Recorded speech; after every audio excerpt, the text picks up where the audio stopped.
Welcome to bright and sunny Encounter Bay and to the Climate Smart Farming Forum.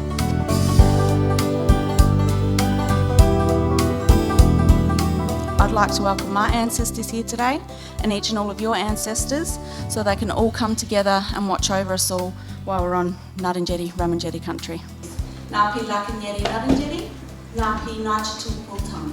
People that go out and learn about it themselves, once they understand what it's all about, they don't have that fear of change and they're more embracing of it, but there's that initial hesitance because they aren't sure about it.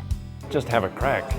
There's so many opportunities out there when you allow yourself to think laterally and think for yourself, you've got many more chances that you can take. So conventional agriculture limits us where we are beholden to chemical companies and fertiliser companies. If we can remove ourselves from that, we have an opportunity to be in charge of our own lives and the destiny of our business and our own land. We need milk, and God knows where we're going to get milk from when the last dairy farmer stops doing it. It takes 60,000 litres of water to produce 1 litre of almond milk, and people forget about that. But in terms of greenhouse gas emissions, there's quite a big difference.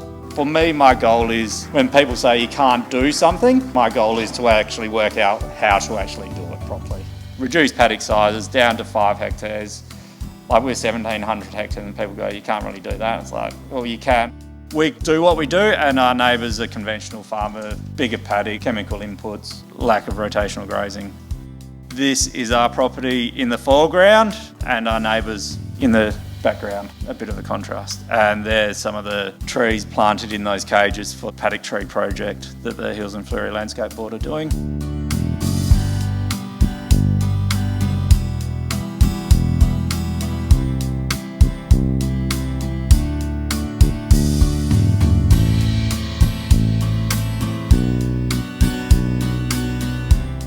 Here's a map from 3 years ago. This is a soil moisture map that I put together once a month in my newsletter for South Australia, funded by the GRDC, and some there from your landscape boards as well, network. Every year we were doing the same thing, expecting a different result. And it was that fear that led me into thinking about there must be a better way. But at the time I didn't know what that meant and I didn't know how to do it. No one grows veldgrass in KI, but it just works on our farm. It wants to live. It actually is happy to live there. So mindset for me, trying to undo what other people have told me can't be done or shouldn't be done, and trying to grow from that.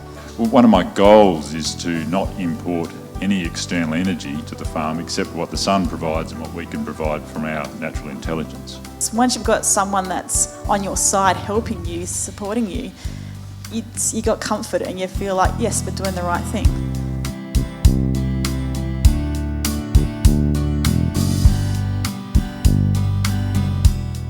And it's so wonderful to see a young crowd here, the next generation.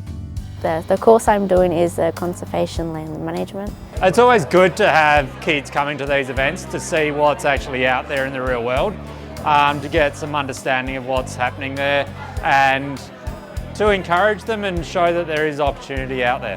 Not all of them that we are currently using are as sustainable as we thought in the past. And some of the newer ones, like what Alistair is starting to introduce, like the smaller paddocks rather than the large 20-acre paddocks, are probably more sustainable and much easier to control rather than the bigger ones. When you go to a big farm, you expect big paddocks, but on our property they're getting smaller. It's just opposite of what you expect. That just opens people's eyes. It's the way of the future. Like, we want our food to be nutrient dense and we want our next generation to be taking this on. I'm hoping that everything that I'm learning from the conservation and land management course will help open up career pathways that I could take in the future.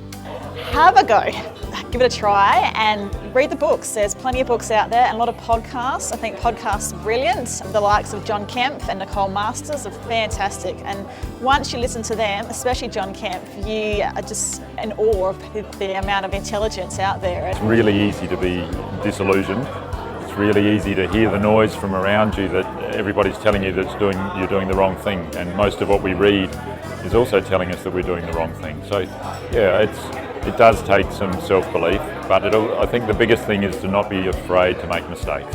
And it doesn't matter, as long as you pay the bills at the end of the day, does it really matter if you've made some learnings rather than mistakes?